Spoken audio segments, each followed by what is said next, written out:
Radio Retrofuture. Running. Yes, we're live. Okay, welcome everybody to Radio Retrofuture. We're a little early today. I am very happy to have with me Brad King Steam, a guest that actually asked me if I wanted to invite him, and yes, actually he is one of the people that was requested from the very start I began with my channel. How are you doing, Brad? I'm doing fine, thank you. Okay, I'll be right back to you because first I want to make a request because somebody needs your help. This is for the dieselpunks that may be watching about the following. One of the dieselpunk hubs on the internet is about to be closed down because of a lack of funding. That's why the dieselpunk HQ on Facebook has requested people to make donations for this website. If you need to know more about this, please contact Dieselpunk HQ on Facebook or donate to our PayPal account, which I listed down here in the description. So yeah, $1 could get this drive a long way. I think their goal was about $750, and it would mean a lot to the Dieselpunk community if people are willing to help out. And with that out of the way, let's go back to Brad King, self-proclaimed steampunk troll expert, Aetherologist, and maker. Yes. So tell us a little bit about yourself. Who is Brad King? Well, I've been a steampunk for about 5 years, at least formally. Like many steampunks, I claim that I've actually been a steampunk all my life, but I just didn't have a name for it. So I've always enjoyed the Victorian era. I got my first exposure, like a lot of people, through Jules Verne works, H.G. Wells works, mainly in movies from the 70s when I was a kid. So 20,000 Leagues Under the Sea, The Time Machine, things like that. But then I've been kind of exposed to it throughout my life through video games and role-playing games, and first kind of got into it through the convention scene about 5 years ago. So. All right. And what other, you already named role-playing games, what are your other passions besides steampunk? Role-playing games is one of them. So I've been playing role-playing games for about 30 years, Dungeons and Dragons primarily. I did some work authoring some role-playing games for the Ravenloft setting back in the 90s when it was transferred to Sword and Sorcery Studios. So got a big passion for kind of medieval history and the fantasy role-playing game kind of genre, I guess. Also got other passions that are all sort of artistic related or storytelling related. So I got into car modding for a while and doing designs on my car and making changes to my car. Again, that kind of artistic bent to it. And then recently in the last year, I guess it was right about the same time I got into steampunk, but really in the last year and a half, I really got involved in the Otamatone community, which is somewhat related to steampunk. So automatons are sort of antique androids, antique robots built using gears and cams that using techniques that were developed by clockmakers. And there's a community of modern artists around building automatons.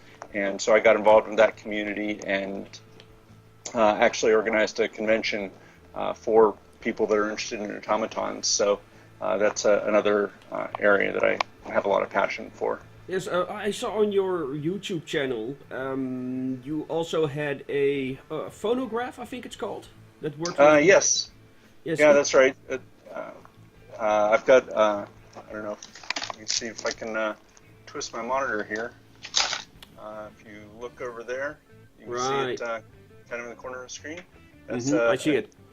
Yep. So I found that at an antique store. It is an Edison fireside phonograph from about 1903, 1905. somewhere in that neighborhood, and it was in pretty bad shape when I got it. It wasn't functioning. It didn't have all the parts, and so I got involved in the phonograph community and started investigating antique phonographs and what would it take to restore them. Again, it kind of aligns with the steampunk, with the sort of antique technology, antique Victorian technology. And this is a piece of actual Victorian technology as opposed to the made-up stuff that I usually deal with. And so I got to see, how Edison and his contemporaries worked on, these actual Victorian devices, and started scouring eBay and buying parts and things, and then I was able to restore it and get it working. So that was a lot of fun. And then I actually did a project with Unwoman around the phonograph. I don't know if you saw it or not, but there was the phonographs play wax cylinders, which were the records of the day. They would encode the music on the cylinder with grooves around the cylinder, and there are people that are today making modern wax cylinders, new wax cylinders with recordings on them, and so they can record them, from an MP3 file, or they can record them in the same way that Edison did, through the horn and having the horn vibrate a needle over the wax. And so I found this song that I loved because it was kind of the perfect steampunk song. It was called "Come Take a Trip in My Airship," and it was about an airship captain who went every night to pick up his love at her window and take her on a flight around the moon and the stars in his airship. And I asked Unwoman to record it so that I could put it onto a wax cylinder, and she was very gracious enough to do that. She did a fantastic recording. You can find it on her website, on Bandcamp, and she recorded it, and I sent it to a guy in California called the Victrola guy, who actually made the cylinder. And so now I've got one of the first kind of wax cylinder recordings, music recordings, that was done specifically for the Edison 2-minute wax cylinders in the past 100 years. So is this also the oldest form of music recording? No, prior to the wax cylinders, they actually recorded on foil. So the original recordings were done by putting impressions in foil. Those weren't as sturdy, so they developed the wax cylinder mechanism as kind of a follow-on, and that lasted up until around the 1920s, when they started coming out with the flat discs that we know as records today. So I remember there is this video of the oldest recorded song. Something, I'm not sure what the song is called, something La Luna, and oh god, it sounds horrible. It's one. I actually considered using it for a trailer for a Halloween project because it's so horribly eerie. But it's interesting because there is this entire community around Victorian inventions and Victorian applications. Is there a does it connect with the steampunk community, or vice versa? Somewhat. I would say that most steampunks are interested in the actual Victorian technology, whether it's phonographs or automatons. Not all people that are into phonographs are into steampunk, or not all people that are into automatons are into steampunk. But a lot of the ones that I've run into appreciate steampunk, appreciate the steampunk aesthetic, even if they're not themselves, into steampunk. But you mentioned the kind of the horrible sounds. The very first recordings, the people didn't have a playback mechanism. They figured out how to record the sounds before they figured out a way to play them back. And it was really Edison that kind of figured out how to package it in something that could turn into a commercial product that could record and play back. And then a lot of people aren't aware, but he made the first talking dolls. And if you want to hear something scary, go listen to one of the recordings or one of the playbacks of Edison's talking dolls. They're fairly terrifying. I can imagine. They had many phonographs inside them, and little kids singing nursery rhymes and things. And the technology was not quite ready at that point. I can imagine. Oh my god. Well, and those dolls from those era are quite creepy as well. You know, there are also a lot of ghost stories surrounding some of those original old dolls. Like there's this one about this doll in a sailor costume that's supposedly haunted and drives people insane. But yeah, you know, it's somewhere on one of those Dark 5 videos for those that are interested. But let's get back on topic.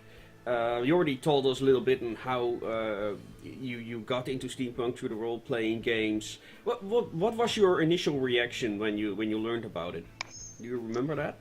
Yeah, I very clearly. So the first time I saw steampunk as a subculture was at DragonCon in, I think it was 2005, I would say. And I saw a costuming group at DragonCon that was dressed as steampunks. They were kind of the archetypal steampunk characters. So there was a woman that was dressed as a tinkerer who had goggles on with smoke around her face, and she was kind of the engineer of the airship or mechanic of the airship. And there was a woman dressed as a clockwork doll that had a big wind-up key sticking out of her back, and there was a British soldier with a pith hat on, and there were about 7 of them, and they were an ensemble dressed as these kind of iconic steampunk characters. And I knew immediately that it was steampunk just from hearing the term, and just exposure through the media through the years, and I thought it was amazing. But I wasn't really into costuming at the time, and I was there for role-playing games at DragonCon, and it wasn't until a couple of years later, around 2009 maybe, maybe it was 2010, that I went to DragonCon and saw the League of Steam, which is a group out of California here in the United States that goes around to conventions and does steampunk shows and shows off their props and gadgets. They're special effects guys that work out in the movie industry in Hollywood, and they create great YouTube videos around these steampunk characters that are essentially paranormal, investigators and adventurers called the League of Steam. Yeah. And saw their show there, and that's when I decided, this is something that I really want to do and get involved with. And so I started working on a costume, and then went to Anachrocon. I think was the first steampunk convention I went to, in costume. So. Okay. Do you also have a steampunk persona now? I do. I've got a couple of them actually. So the one that I created for Anachrocon is my most sort of famous, and the one that I tend to wear the most or dress as the most, and that's Gustav Danielsson, who's a Arctic explorer and Trollhunter, and he was inspired a little bit by the movie Trollhunter. I don't know if you've ever seen it. It's a Norwegian film about a guy who's I think I've seen. It's not that old. I think it's like 5 years old or something. Yeah, around I haven't there. seen it, but I remember the trailers. I think it was pretty well received. Yeah, it's got a little bit of a cult following. It's about this guy who goes around Norway. The premise is that trolls are real, and that he's got a government job keeping the trolls away from civilians, so that people don't find out that trolls actually exist. Yeah, so, I remember now. Yeah. Well, maybe I should look at that film one time. So I based the character a little bit around him, and then I hadn't seen a steampunk Arctic explorer before, and so I started doing some research on Arctic explorers of that time period. And for anything that I do, I like to do research on it into the historical period, because the Victorians, or the people of that era, were fairly crazy people, and so anything that you can sort of dream up as a crazy idea there's a good bet that somebody 120 years ago was trying to do the same thing in the Victorian era. And so I always find lots of inspiration in actual history for things. And the one I found in for the Arctic Explorer was an explorer named Nansen, who was a Norwegian that crossed Greenland and was quite the charismatic explorer. And he had an ice-breaking ship that he used for exploring the Arctic that he built a windmill on, so he could have electricity on his boat. And I thought that was just the perfect kind of steampunk thing, that that he had a windmill on his boat. And so I modeled the character a little bit after him, and a little bit after the Trollhunter from the movie, and then really developed that whole persona and all the props and everything that went with it. Was just me kind of thinking through what would an explorer need in the Arctic, and so that just has led to all kinds of things. This is one of the props that I made, or maybe it's not a prop. This is one of the trolls that I brought back from the Arctic. Ah, I can see it. Oh, right. Yeah, he's. Oh, great. His name is Gustafsson, and I keep him in this little container to keep him cool, because it's a little hot here in North Carolina for him. But his own little refrigerator. Yes, that's right. Wonderful. So wonderful. You use your props also to tell a story, I assume. Yeah, yes, that's right. So there's not only a story behind all of the props, I use them to tell stories at conventions. So my Gustav Danielsson character, I will do panels at conventions. They're actually sort of little interactive plays where I will take people on adventures with me as Gustav Danielsson and in the Arctic, and we'll talk about troll hunting, and we'll stage some audience participation, and usually tell a story throughout the course of through the event. And sometimes I put a spin on it. So I did a version where I retold Star Wars from the perspective of Gustav Danielsson as the person who inspired the movie Star Wars. And so I said that I found out my real name was Luke Vaderson, and that I was fighting the evil Russian Empire and trying to free Scandinavia from the clutches of the Empire, during the late 1800s. So Scandinavia was part of the Russian Empire at that time, and so I did a number of skits and panels as Luke Vaderson, and talking about my adventures in the Arctic. And one of the people you've had on the show is a good friend of mine, and a big inspiration is Dave Lee, and he does Steampunk Darth Vader. And so he participated, and his daughter participated as Princess Leia, and helped me out with that panel. It was a lot of fun. Mm-hmm. And do you also give informational panels on conventions? I do.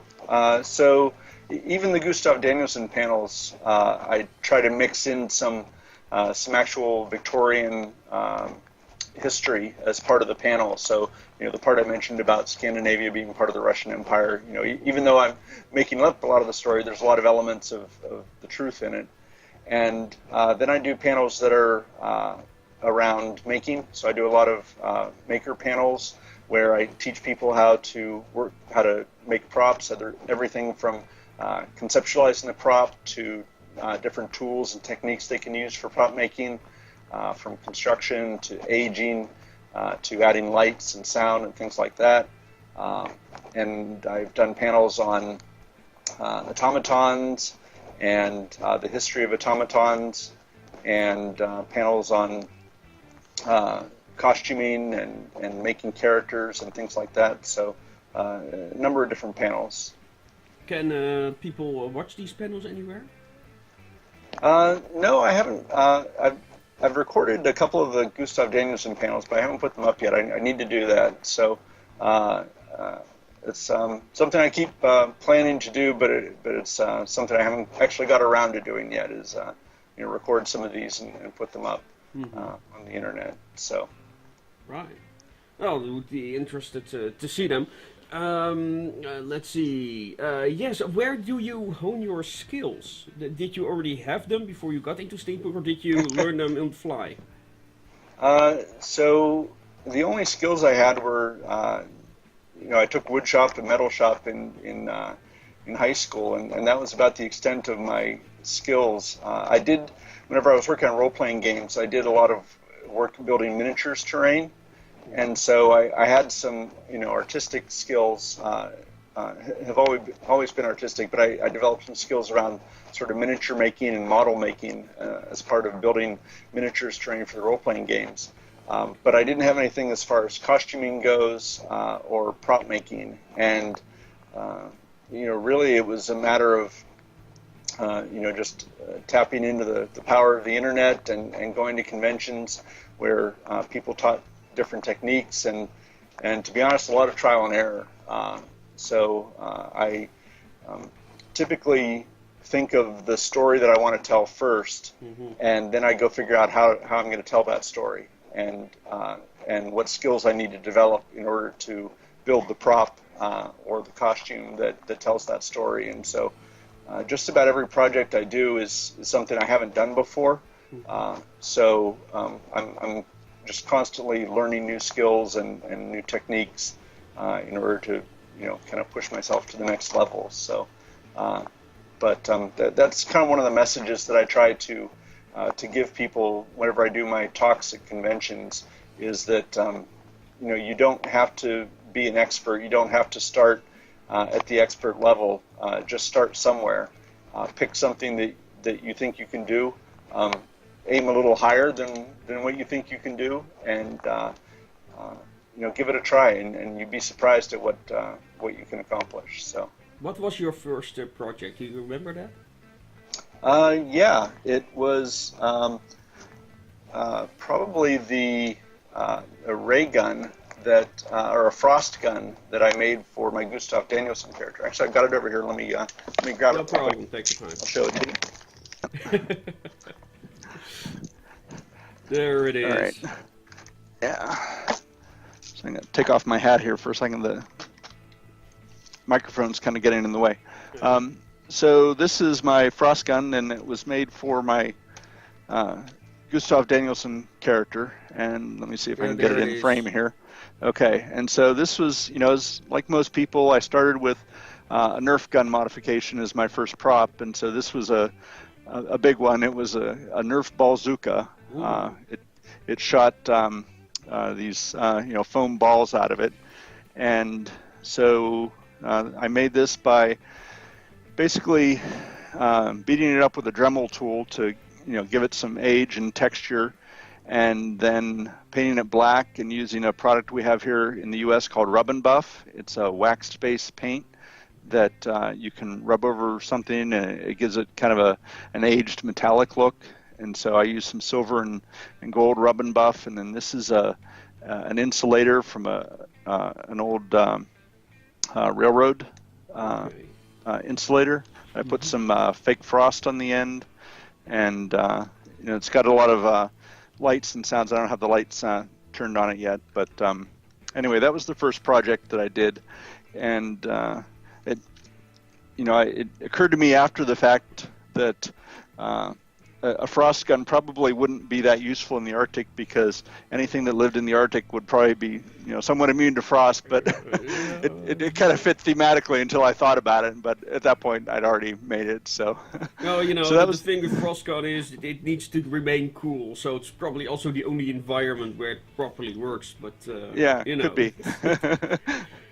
Oh yeah, it's one of those things, But where do you get your materials? Do you recycle? Do you go? Yeah, so I spend a lot of time at flea markets and in antique stores. I prefer flea markets because I can get the parts cheaper. But I spend a lot of time looking for brass pieces and just interesting looking things at flea markets that I think I might want to use later.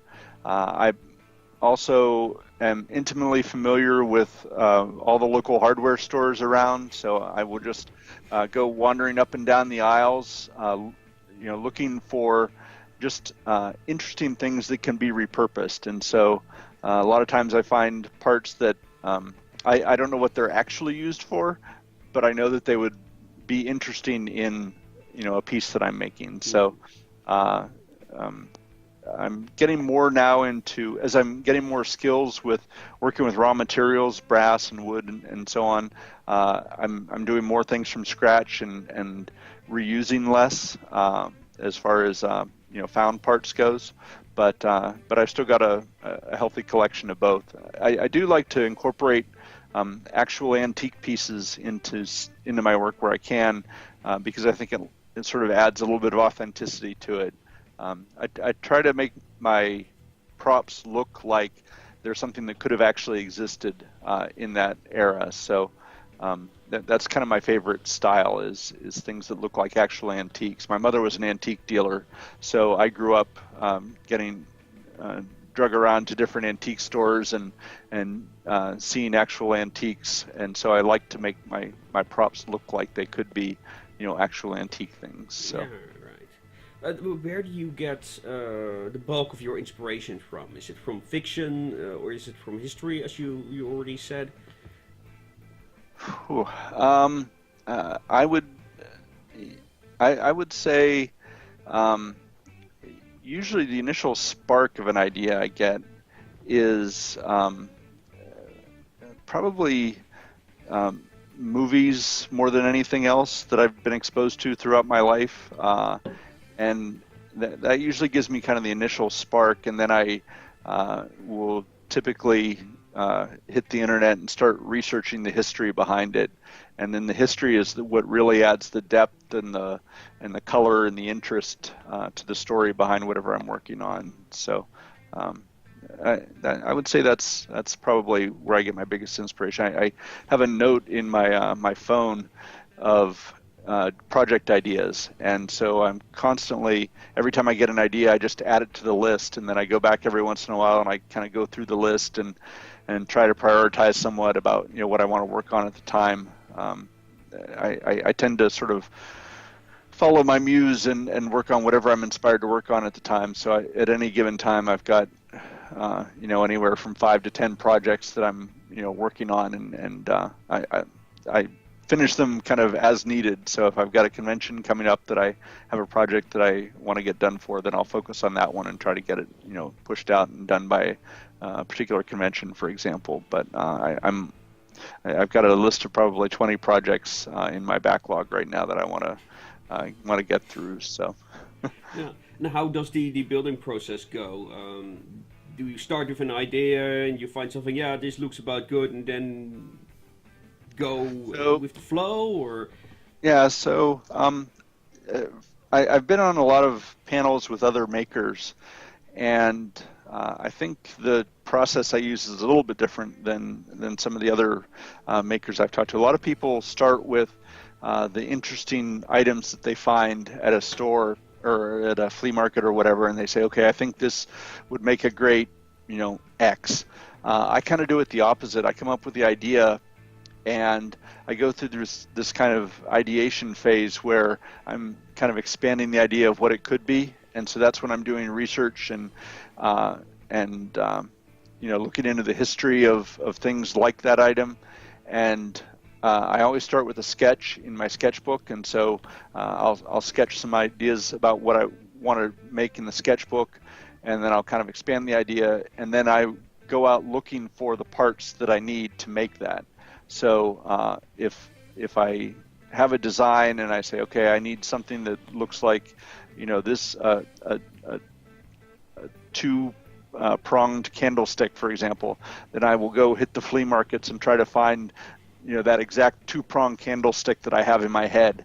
And it's not the most efficient way to do it, because I spend an awful lot of time searching for that perfect part when I could spend time kind of fitting something else in and changing my initial idea a little bit. But I kind of get stuck on my initial idea, so I just persist at it until I find the exact part that I'm looking for. So okay. But every once in a while I'll find a piece that that I'll just buy because it's an interesting looking piece, and I won't know what to do with it at the time, but later on when I'm working on the project, I'll remember that I have that piece, and then I can incorporate it in. So what is the big project you're working on now?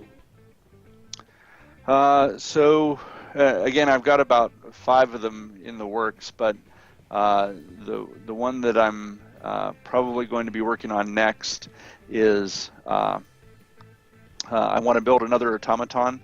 So I mentioned I organized a convention for automaton people called Atomicon.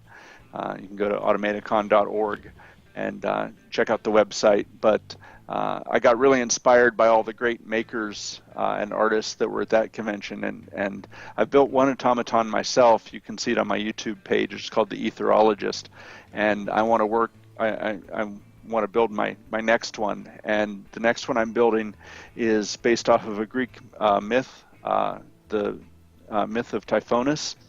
It's not a real well-known myth, but it's a story about a soldier in the Trojan War who fell in love with Eos, the goddess of dawn, and he went to Zeus and asked Zeus to make him immortal so that he could live forever with Eos. And Zeus made him immortal, but he didn't give him eternal youth. And so even though he got to live forever, his body decayed and wasted away.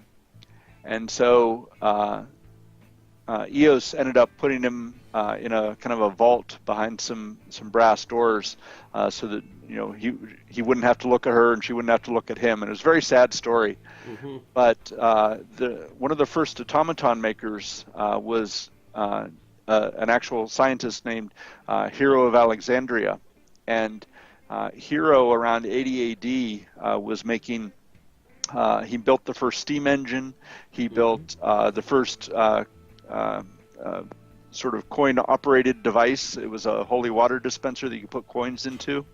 And he wrote a book on automatons. And so the story behind this, again, this all kind of started from one little picture, and then I started researching it and expanding the idea. But the idea behind it is that Hero of Alexandria discovered the remains of Typhonus in this vault and decided to build an automaton body for his brain and his heart and his lungs, and put an automaton body around him as kind of a prosthesis so that he could come alive again and see dawn. And so that's going to be what the automaton is. That you'll wind it up and he'll sort of come to life, and then a little figure of dawn will appear and kind of pass in front of him, and then ideally he's going to cry when she passes in front of him. So that's my next big project, is that automaton. So awesome.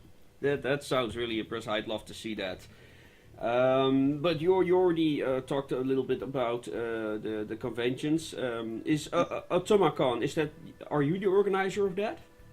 Yes, yeah. I'm the founder and organizer. I work with a museum in New Jersey called the Morris Museum. And there was a Facebook group already for automaton makers called the Automata, an automaton group. And so there was already a good community, but they never met in person. And every hobby I've ever been a part of, whether it was role-playing games or steampunk or car modders, they always got together in person. Mm-hmm. And I found that when you get, passionate people together in person, good things happen. And Absolutely. So I said if I'm, I've got a background in organizing. I've been, helping organize conventions for 30 years. And I said, if I organize a convention, will you come? And they said, yeah, we'd be interested. And I thought we might get 30 people or so, but I got in touch with the Morris Museum in New Jersey, which has a large collection of automatons, antique automatons. And they were excited about working with me, and knew a lot of people in the industry, or in the there were people that were restorers and historians and things like that, and they helped me reach out to people.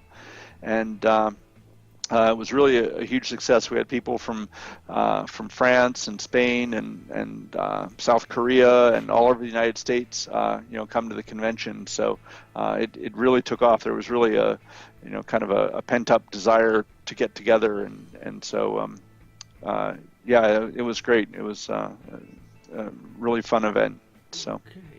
But what is the most important aspect of steampunk for you? The most important aspect for me, it's the community. It's the people. I've never met a community that, in person at least, the internet's maybe a different thing, but at least in person, I've never met a community that is more sort of friendly and welcoming and diverse. I love the diversity in the steampunk community. It's much more so than other fandom kind of communities What kind of diversity are you talking about? Really across the range. Age, gender, right? The steampunks, at least here in the U.S., is probably pretty close to 50-50 between men and women involved in it. Whereas the gaming industry is much more tilted towards male-oriented, right? And age ranges, you've got little kids that are interested in steampunk and teenagers, and then you've got people into their 70s and 80s that are coming to conventions. So a lot of age ranges, and then of course it's an international thing. So we've got people from all different countries involved. That's what I love. Just so many people bringing so many different perspectives, and everybody kind of enjoying the same thing. So the community is my favorite part of it. I mean, I love it for other reasons. It taps into all of my passions as far as history and science and engineering and storytelling and making and all those things. But it's really the people that keeps me coming back to it. Okay. Let's see. Well, we talked about your your passions and your projects. Are there any other conventions you're working on right now?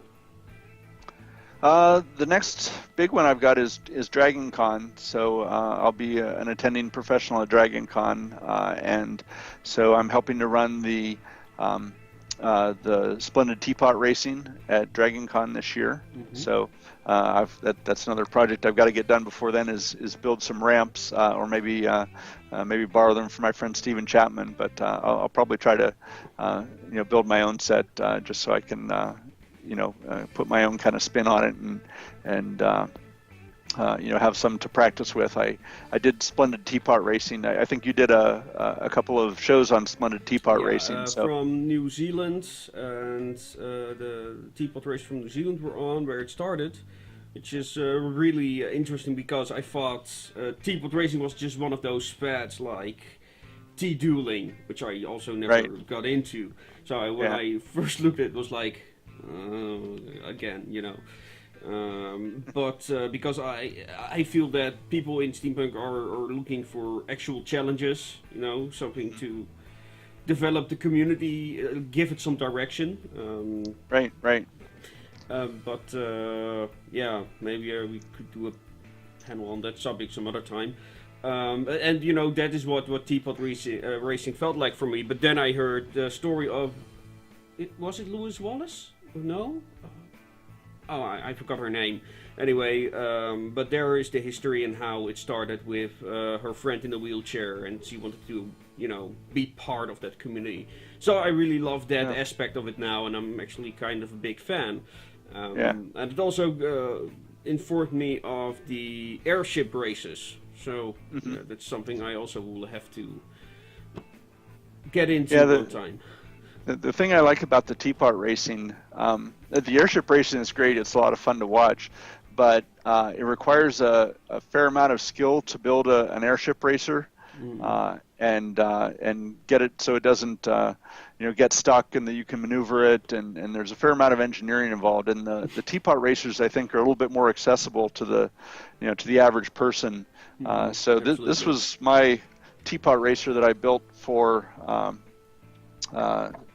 the Steampunk Symposium in Ohio, and I'll see if I can get it close enough here. It's called the Tinker Troll T-Traders, if you can see it there, and it's these little trolls. I use some of my miniatures from Dungeons & Dragons, and the idea is that these little trolls go around trading tea and in their teapot racer here. So this was my first Teapot Racer, and I did it in a weekend. It was a very quick project. Unfortunately, I found out it wasn't quite powerful enough to make it over the ramp of doom, but that was a fun project to work on, and I'm going to try to make the ramp of doom a little bit less intimidating for Dragon Con, so that other people can enjoy actually getting around the entire course. But that's what I like about it, is it's fairly easy for a young kid or something to go buy a remote control car and put a teapot on it and race in the teapot races. So I think it's a fun idea. So I'll be doing that for Dragon Con. I'm doing another Gustav Danielson panel there. It'll be Gustav Danielson in the Land of the Wonder Women, where I go to an alternate dimension and meet some Wonder Women there. So that'll be a fun panel, and then I'm sure I'll be doing some maker panels and maybe even a lip sync competition. I think they're having a lip sync competition this year. So I've got what's a lip sync competition? It's where you sing a song, but you're not actually singing. You're faking the song, and they're doing a battle between Jules Verne and H.G. Wells, and I guess you're going to kind of like there's a YouTube channel called Epic Rap Battles of History. Yes. You ever seen that? I get the impression it's kind of like that it'll be Jules Verne versus H.G. Wells, and I haven't figured out which side I'm on yet. I like them both, so I'll have to again start doing some research and finding a good song and figure out which character I want to be when I do my epic rap battle or epic lip sync battle, whether it'll be Gustav Danielson or one of my other characters. So maybe have a Cthulhu rap. This is my Cthulhu costume here, or mask for my Cthulhu costume. Yeah, I think I've seen pictures of that on your Facebook. Yeah. He was a fun project. Yes, I've seen it. You can see his tentacles here. So for those unfamiliar with Cthulhu, he's the villain in the H.P. Lovecraft horror novels from the 1920s, and he was kind of this giant squid-headed guy that lived under the sea. And when you looked into his eyes, it made you go crazy, made you mad. And so I built these mechanical irises, and you can't see it here. I don't have them turned on, but there's infinity mirrors in the eyes, so it looks like it kind of goes in forever. That's an awesome idea, yeah. And you might be able to see the twinkling lights in his head there. But anyway, that's the mask, and I've got wings and squid hands that I made out of little wooden snakes and things like that. So it's a fun costume to wear, but it's very uncomfortable. I'll bet. And I wore some uncomfortable costumes as well.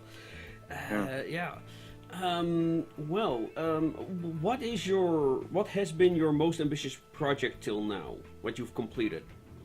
Oh, geez. Okay. So it would probably this airship cockpit that I built, and it's gone through some iterations. What it actually is it's a sort of a universal cockpit that I can put different shells on the outside. Mm-hmm. So the first time I took it to a convention, it was Steampunk Symposium in Ohio, and they had a Star Wars theme that year, a Steampunk Star Wars theme. And so I built a shell for the cockpit that was modeled after a Steampunk ATST. If you're familiar with the kind of, they call them chicken walkers from Star Wars. I didn't know that nickname, but I know which one you mean. Yeah, the two-legged walkers from Star Wars. And so I built a shell around that, and then the inside is interactive. There's steering wheels and controls and gauges and things, so it looks like you're inside, either a giant robot cockpit or an airship cockpit, depending on which shell I have on it. So I've got one that's the ATST shell, and then I put a giant robot head around the outside, so it looks like Thor. So it's I was imagining if Gustav Danielson built a giant robot, what would it look like? It would look like Thor. And so it's kind of this sort of Statue of Liberty looking Thor head that is carved out of foam that is on the outside of it. I think there's some pictures of it on my Facebook page, but the problem with it is it's too big to transport. So I can fit the cockpit in my minivan, but if I want to fit the shell in there as well, I have to usually make 2 trips, and so I've kind of outgrown what I can reasonably carry to conventions with it. So I don't take it to a lot of conventions. I'd like to maybe reinvestigate or redo it to see if I can make it a little bit more portable. But that was probably the most ambitious project, because it's about 8 feet tall and about 6 feet wide, 6 feet by 6 feet, and it's on rollers. I originally intended for it to be kind of like a ride where you could get in and turn the steering wheel, and it would spin back and forth, and there'd be a projection screen where you could travel across the landscape in your giant robot head and have it really be interactive. And so maybe at some point I'll get it to that point, but for right now, you go in and you spin the wheels and pull the knobs and things, but they don't really do anything. So that was a very ambitious project. I got it maybe halfway to where I wanted to get it, but it's still a lot of fun, and people enjoy it. So. Well, okay. Well, we're almost an hour in. Are there any subjects you want to cover, or do you have any questions for me? No, I mean, I could, I've got different props and things that I could show off or talk about if you'd like, or we could just talk about steampunk in general, either one. Let me just show a couple of props. We talked about steampunk Star Wars. Mm-hmm. So this is, see if I can pick this up carefully. The steampunk lightsaber that I built for. Okay. Now, a friend of mine is actually working on a lightsaber-esque device. Sorry, I'll turn off the sound. It's got kind of an obnoxious, electricity kind of sound to it. So. Yeah, but, just a sound effect. Yeah. Okay. But I thought I'd just talk a little bit about, like how I made this as an example. Just to give some advice to people, since I don't have any recordings of what I talk about at conventions. But so this started out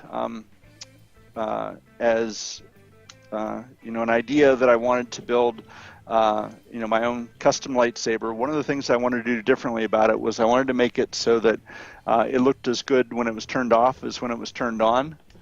And so I don't know if you can see it there. Most lightsabers, prop lightsabers, have like a clear plastic tube that looks kind of white when it's turned off. Mm-hmm. So if you can see this one, it's actually metallic looking. Yes. And what I did was I took a plastic acrylic tube, and I put window tint from cars inside. So this is where my experience doing the car modding kind of paid off, because I've been exposed to tinting windows on cars. Right. And so I put bronze window tint inside, and so with an LED strip behind it. And so what happens is it looks like it's metal when it's turned off, but when I turn on the lights, then the lights are able to shine through the window tint. So so that's kind of how I did that. That was kind of a neat piece to it. And then it's got some copper rings on it that to kind of give it that sort of antique electrical look, with just hot glue, black hot glue with silver paint on it to make it look like solder. So around those rings. And then this is from a brass bed, and then I made the base out of just all raw materials, and hooked it up to a battery. And then there's a sound device in here that's basically just an MP3 player with a speaker that has an obnoxious sound. I think it's actually a recording of an electric chair on it that plays and makes that kind of obnoxious electric sound when I turn it on. And then I mentioned I like to always have an antique piece in my pieces. So if you can see that, it's a level that's on a hand drill, and that's so I can bring balance to the force. So. Okay, that's okay. Yeah. Yeah, I always have like a little bit of a tongue-in-cheek kind of humor to the pieces I make. So Yeah, that's important. I don't. I take my fun seriously, but I like it to still be fun. So. Yeah. And, Any other objects you wanted to show off, or what you wanted to talk about? Well, let's see. I've got another character called the Railway Ranger. He's a Wild West superhero, and I got to think about what kind of weapon would a Wild West person have, and so I built this, and we'll see if you can see it or not. It's a railgun. It's a railgun. It's a literal railgun. It's a railgun. So it shoots a railroad spike down the track here, and it's a sniper rifle, so it can extend here. And but the Railway Ranger is a good guy. He protects the trains from the Imperial airships. So the sniper rifle, I wanted him to have a sense of fairness. So before he shoots somebody with the railroad spike, he gives them a little bit of a warning. Awesome. With the whistle. So wow. Yeah. So anyway, that's my railgun. So anyway, those are the kind of props that I like to build. Things that have a little bit of antique element to them. They look like they could potentially work or do something real, but they've got also that kind of that little tongue-in-cheek twist if you look for it. So those are the kinds of things I like to build, and as I said, I didn't have any kind of special skill. I've just got an overactive imagination and a little bit of persistence in following through with building out the ideas. And so if you've got those two things, then anybody can do the things I do. So go out and make stuff and bring your ideas and passion to the community, and we'll keep this going for as long as people are still doing that. So. Okay. Well, shall we leave it at that with that final word, or is there anything else? Sure. No, I think that's good. So. Okay. So I've been talking to you. So. So just I guess before we leave, what are your kind of experiences with? I haven't been to a convention in Europe yet. Have the things I've been talking about here, is it similar situation in Europe, or as far as the conventions and the maker scene and things like that, or? Well, the European conventions. Well, I just visited those in the Netherlands and Germany, and they're often combined with all kinds of genres. Not necessarily with cosplay. The cosplay and the fantasy conventions are a bit separated from one another. So you've got like the cons, like Dutch Comic Con, which is all about manga and pop culture and that kind of thing.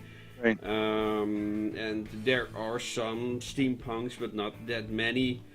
And you've got like the fantasy, general sci-fi-esque conventions. There you'll most often find steampunk groups.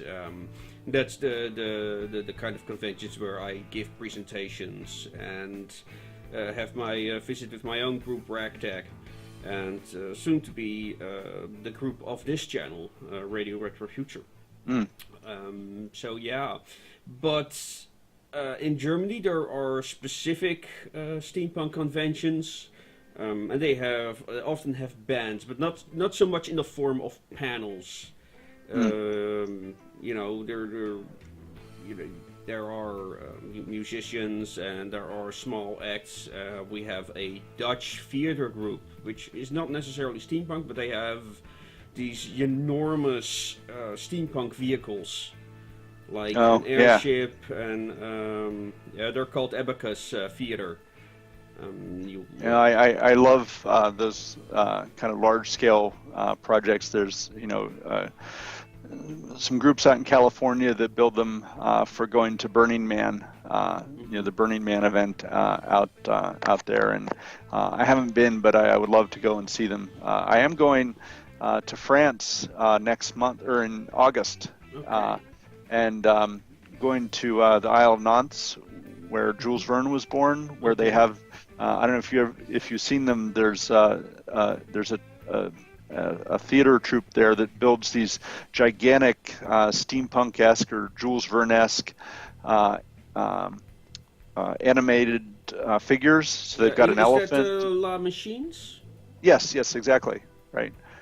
So I'm going to have a little steampunk excursion while I'm over there in France, and we're going to go see that and hopefully ride their giant elephant and see some of their things over there. So I'm looking forward to that. Yeah, I also need to contact those people at one point.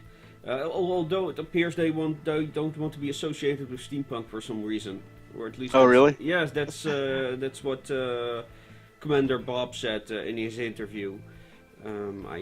They also don't know what that is about, so it's. I'm curious to what the reason is, but.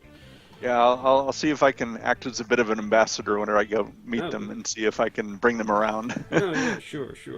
And introduce them to me, of course. I'd be happy to, yes. Yeah, well, if that's any, do you have any other questions or?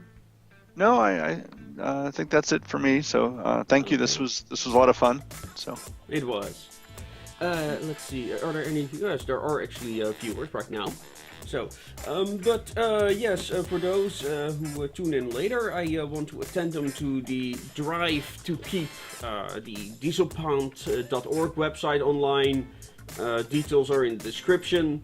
And well, for those who are watching, have a pleasant day, and I hope to see you again. And of course, make it your way.